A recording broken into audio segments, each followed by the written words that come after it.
Short தான் பார்க்க போகிறோம். குயிக் ஷார்ட்னா என்னன்னு பார்த்துடலாம். குயிக் ஷார்ட்டில் எப்பயுமே பைவோட் எலிமெண்ட்னா லாஸ்ட் எலிமெண்ட் வந்து பாயிண்ட் பண்ணும், அவ்வளோதான். அதில் என்னென்னா பைவோட் எலிமெண்ட்டை விட ஸ்மாலராக இருந்துச்சுன்னா லெஃப்ட் சைடு போகணும். ஸோ பைவோட் எலிமெண்ட் இதுதான் வச்சுக்கலாம். ஸ்மாலர்னால் இந்த லெஃப்ட் சைடு வரணும், பிக்கர்னால் ரைட் சைடு வரணும், அவ்வளோதான். இதான் வந்து குயிக் ஷார்ட்டு. ஸோ இப்போ வந்து பைவோட் எலிமெண்ட்டு வந்து 2 தான், ஓகேவா. 2 வச்சுப்போம். 2 வச்சுட்டோம்னா 2 இப்படி நடுவில் எழுதிடணும். இந்த சைடு ஒரு அரே, இந்த சைடு ஒரு அரே போடணும், ஓகே. 2 ஆல்ரெடி முடிஞ்சிருச்சு. 2 விட சின்னது எதுன்னு பார்க்கணும், அதுனா லெஃப்ட் சைடு வரணும். ஸோ 1 மட்டும்தான் சின்னது, ஸோ 1 இங்கே எழுதிடணும், ஓகே.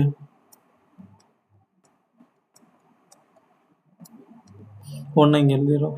அதை விட பெருசு என்ன இருக்குது, பெருசுனா மீதி ஃபுல்லாக இருக்கும். இந்த மீதி ஃபுல்லாக இருக்கிறத இந்த ஆர்டரில் எழுதணும். இங்கே ட்ராவர்சல் முடிஞ்சிருச்சுன்னா இப்படி ஒரு இருக்க முடிஞ்சிருச்சுன்னா திருப்பி இங்கேருந்து ஆரம்பிக்கணும். ஸோ இந்த ஆர்டர்லேயே தான் எழுதணும்.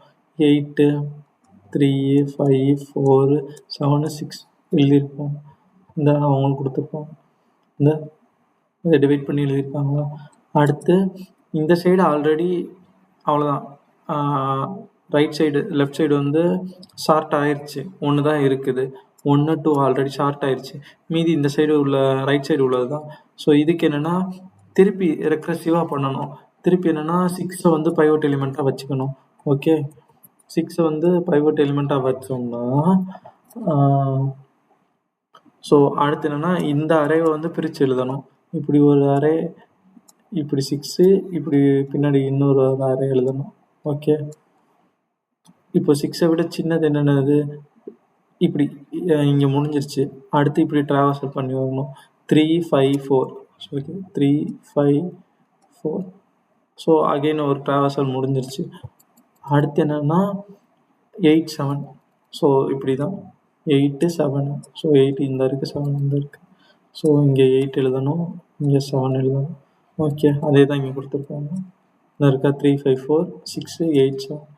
ஸோ அடுத்து அகைன் திருப்பி இதை வந்து தனியாக எடுத்து எழுதணும், ஓகே. இது தனியாக எடுத்துகிட்டு இதை பைவோட் பண்ணணும். பைவோட் பண்ணோம்னா இது இந்த சைடு இருக்கும், இதுக்கு இந்த சைடு இருக்கும், இது இந்த சைடு இருக்கும். இந்த சைடு என்னது சின்னது 3 மட்டும்தான், பெருசு என்னது 5. அப்போது இது ஷார்ட் ஆயிடுச்சு.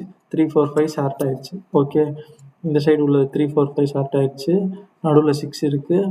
இதை பைவோட் பண்ணி எழுதுவோம். அடுத்து 7 8னா 7 பைவோட் பண்ணிட்டோம்னா 7 நடுவில் இருக்கும். லெஃப்ட் சைடு வந்து சின்னது யாருமே இல்லை, ஸோ ஒன்றுமே எழுத தேவையில்லை. Right side 8. ஸோ இது கூட வந்து மெர்ஜ் பண்ணணும். ஸோ வந்து 7 8. அப்போ 3 4 5 6 7 8 ஆல்ரெடி இதாகிடுச்சா. இப்போது நம்ம ஆல்ரெடி என்ன பார்த்தோம், 1 2 ஆல்ரெடி மெர்ஜ் ஆகிருந்ததா, அந்த இதை சேர்த்து எழுதிடணும், அவ்வளோதான். ஸோ அதான் கொடுத்துருப்பாங்க. இந்த 3 4 5ல் 4 பைவோட்டை எடுத்து ஸ்மாலர் கேட்டர் போட்டு பண்ணியிருப்பாங்க. அடுத்து 8 7ல் வந்து 7 வந்து பைவோட் எலிமெண்ட்டை வச்சு லெஃப்ட் சைடு யாருமே இருக்க மாட்டாங்க, அதை ஷார்ட் பண்ணியிருப்பாங்க. அடுத்து எல்லாத்தையும் கம்பைன் பண்ணி எழுதியிருப்பாங்க.